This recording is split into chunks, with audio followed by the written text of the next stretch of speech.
16 धन वर्षण। किसी गांव में एक ब्राह्मण रहा करते थे। वे एक बहुत करामाती मंत्र जानते थे।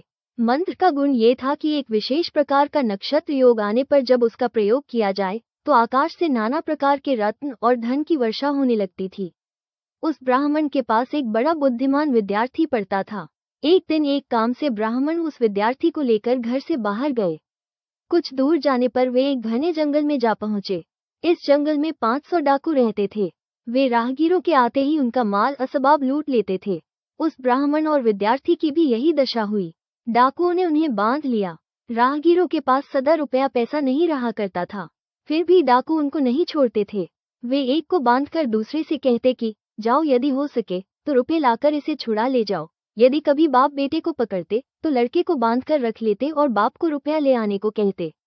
इसी तरह यदि दो भाइयों को पकड़ते तो छोटे को रखकर बड़े को पैसा लाने भेजते और गुरु चेला को पकड़ने पर गुरु को रखकर चेले को भेजते। इसी के अनुसार उन्होंने ब्राह्मण को पकड़ा और शिष्य को रुपया पैसा लाने के लिए भेज दिया। जाते समय शिष्य ने गुरु को नमस्कार करके कहा, मैं 2 दिन के भीतर ही लौटूंगा, आप डरिएगा मत। किंतु एक काम आपको करना होगा। आपको मैं सावधान किए जाता हूँ। आज धन वर्षण कृन योग है। ऐसा न हो कि आप दुख से कातर होकर धन वर्षा करें। यदि करेंगे तो आप खुद भी मरेंगे और 500 डाकू भी मरेंगे। शिष्य ऐसा कहकर रुपये लाने के लिए घर की ओर चले। संध्या समय पूरब की ओर चांद उगने लगा। ब्राह्मण ने देखा नक्षत्र योग आ रहा है। देखकर उन्होंने सोचा, अच्छा, धन के लिए ही डाकू हमको नाना प्रकार के कष्ट दे रहे हैं। ये धन वर्षण का योग तो दिखाई देता है। मैं इतना कष्ट क्यों सहूं? मैं इसी समय मंत्र के बल से धन बरसाकर इन्हें देकर क्यों न चला जाऊं? यही सोचकर उन्होंने कहा, क्यों जी, तुम लोगों ने मुझे क्यों पकड़ा है? कहना व्यर्थ है। उन्होंने जवाब दिया, धन के लिए। ब्राह्मण ने कहा, यदि यही बात है तो मेरा बंधन खोल दो, स्नान करने दो, नया वस्त्र पहनने दो, चंदन लगाने दो और फूलों की माला पहनने दो। डाकुओं ने वैसा ही किया।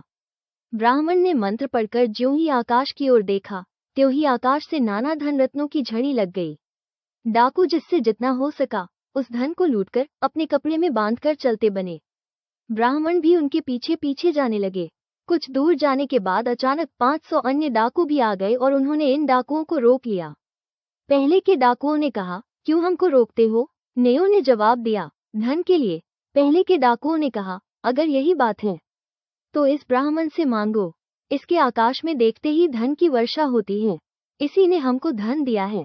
नए डाकुओं ने पहले के डाकुओं को छोड़कर ब्राह्मण को ही पकड़ लिया।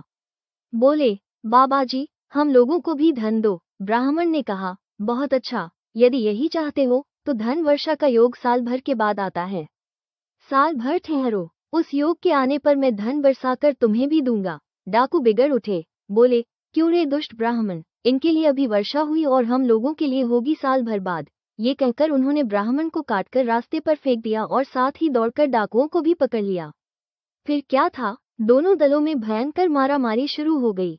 कितने ही मरे, कुछ बचे, जो बचे उनमें फिर गोलमाल शुरू हुआ। इस प्रकार अंत में सिर्फ 2 आदमी बच गए और शेष सभी मारकाट में समाप्त हो गए। ये बचे हुए आदमी सारा धन रत्न लेकर जाते जाते एक गांव के पास आए। वहां उन्होंने एक वृक्ष के नीचे रुपयों को छिपा रखा। उनमें एक तलवार लेकर वृक्ष पर चढ़ गया और पहरा देने लगा। दूसरा खाने को भात लेने गांव में गया। तलवार लेकर पहरा देने वाले ने सोचा कि अगर वो लौट कर आएगा तो इस धन को 2 हिस्सों में बांटना पड़ेगा। ये सोचकर उसने तलवार को संभालकर पकड़ लिया और उसके आने की राह देखने लगा।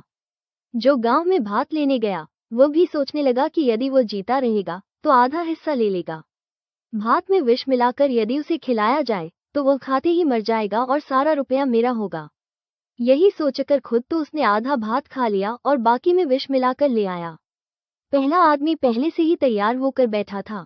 दूसरे के आते ही तलवार से उसके 2 टुकड़े कर एक गुप्त स्थान में फेंक आया। फिर खुद भी विषाक्त भात खाकर मर गया। इधर गुरु को छुड़ाने के लिए शिष्य रुपया पैसा लेकर 2-1 दिन के भीतर ही आ पहुंचा। आकर देखा गुरु वहां नहीं है और धन रत्न चारों ओर बिखरा पड़ा है। वो समझ गया कि गुरु ने उसकी बात नहीं सुनी। वे धन वर्षा करके सबके साथ स्वयं भी विनष्ट हो गए हैं।